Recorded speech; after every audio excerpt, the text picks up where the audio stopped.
So Def Noodles is someone who I've talked about a couple of times before, just chronicling the controversies he's gotten himself into over the past 8 or so months. Whenever there's a big story about him, I normally talk about it.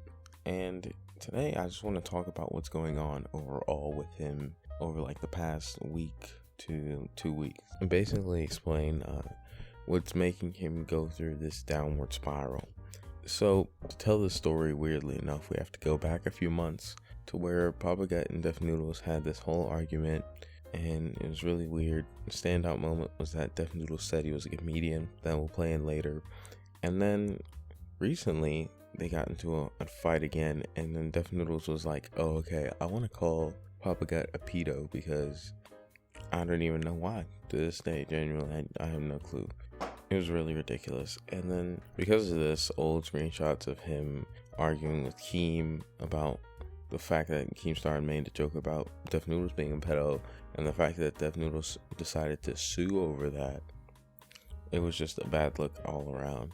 Because Keemstar and Papa Gut and all these big names were involved, commentary community started to get involved, namely AugieRFC and Nicholas DiOrio, and because of that, they argued with him and made fun of him a ton, and he just really started changing on Twitter. Now, the thing I've made fun of Def Noodles for in the past is the fact that he will defend Ethan Klein to no end. I kind of always saw it as him just trying to garner the favor of Ethan Klein. He's just doing his best to get Ethan's attention and be, I guess, maybe part of like his roles gallery, or just like someone that Ethan likes. And it was really funny to me to see him get called out on the H3H3 subreddit, and it was for him saying tag a snowflake and I'll tell them to off themselves. So real classy from Dennis right there. And apparently this has been an ongoing thing of him telling people to off themselves. He said to Picker, go educate yourself at the end of a barrel of a loaded shotgun. So again, real classy, because he's getting critiqued over comedy. Anytime you question Def Noodles' comedy, it's like you attacked his kids, honestly. I mean, you can say anything about him, but don't touch his comedy. Don't touch it. It's his precious baby.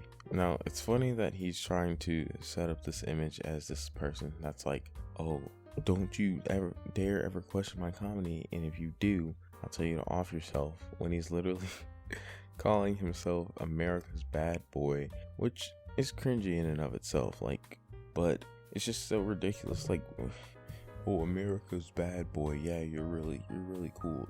You're really cool. In fact, he keeps posting these pictures on his community tab of him shirtless, which is just really weird. I guess that he thinks that because he like garnered this really female, like, woman audience.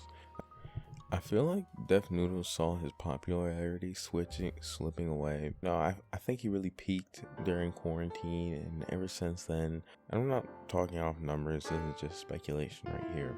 And then he was like, oh, okay, I've seen Young Don, the Sauce God, do it. I've seen Sneeko do it. I'm gonna get more edgy and appeal to an edgier audience.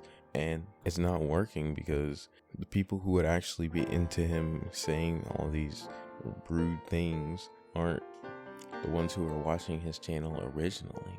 Part of the reason why Young Don the Sauce God and Sneeko blew up so fast is because people that already agreed with him were watching him and were like, oh, okay, these guys are saying what I believe, so let me share their clips, let me post them on TikTok. You see Sneeko clips, you see Young Don clips, you see Andrew Tate clips all over TikTok, all over the internet. When was the last time you saw a Def Noodles clip? Yeah, me neither. I don't remember. And that's not even mentioning how bad his humor has gotten in the videos. Like, ever since he had that argument with Papa Gut about how he definitely is a comedian. It's comedy. It's not news. Even though I call it irrelevant news, I guess that's a joke. But whatever. He's really leaned into the jokes more, and they're just bad. Wow, you know, you'd think that Kim Kardashian, of all people, would do a better job representing her stepsister's tequila. I mean, what a slap in the face of Kendall, just spitting it out like that. It's especially disrespectful when you consider that Kim didn't do that to Ray J. Anyway, shifting gears to Ezra Miller, the nightmare continues. Police unable to locate mother and her 3 kids who were staying with Ezra Miller in Vermont. So the Ezra Miller movie quickly went from hero to villain to serial killer. Like, I'm not the comedy police by any stretch of the imagination, but I still do think that it's like kind of weird. He's continued in these tirades on Twitter. Even today, he responded to somebody talking about someone who had criticized his comedy once again, because that's something he cannot deal with. Criticism should be something that's taken as, oh, this is a way for me to improve. People don't like my jokes, I should write better ones or cut them out. People don't like my current setup, I should go back to the old one. Simple. But he hears stuff and he's like, oh, you must be wrong. I have this big YouTube channel. I'm above criticism. It's stupid. And maybe he doesn't think that, and maybe I'm just misinterpreting, but that's the vibe he gives off in all of these replies that he gives. Now, Def News has also put out some tweets where he just shows that he really doesn't care about his fan base, and he's just gonna do what he wants to do. And on some level, I can agree with that. Like, hey, like, you gotta be real with people, that some things are the way they are on the channel and you're not going to change them. But at the same time, these people who are fans of you have done a lot for you. They've gotten you probably a house. I mean, the guy has like an editing team now, allegedly, which is really weird. It's odd that they let him make those really bad jokes that aren't very funny. But anyway, the team could be just a bunch of yes men for all I know, really. I think Def Noodles would really benefit from just like a couple month break from the internet, maybe just a month. But I think it's really getting to him, this whole thing.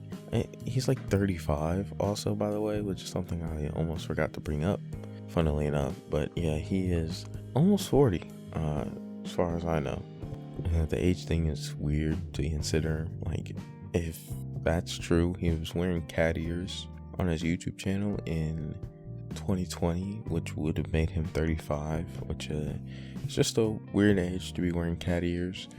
Also does make you look at Ethan Klein and be like, wow, dude, because isn't Ethan Klein 37? I'm not 100% sure, but like they're in the same age range. So I'll show you the difference in years right there, and how weird years can wear on you. I was about to say wears, I'm going to say years and wear at the same time. Jeez.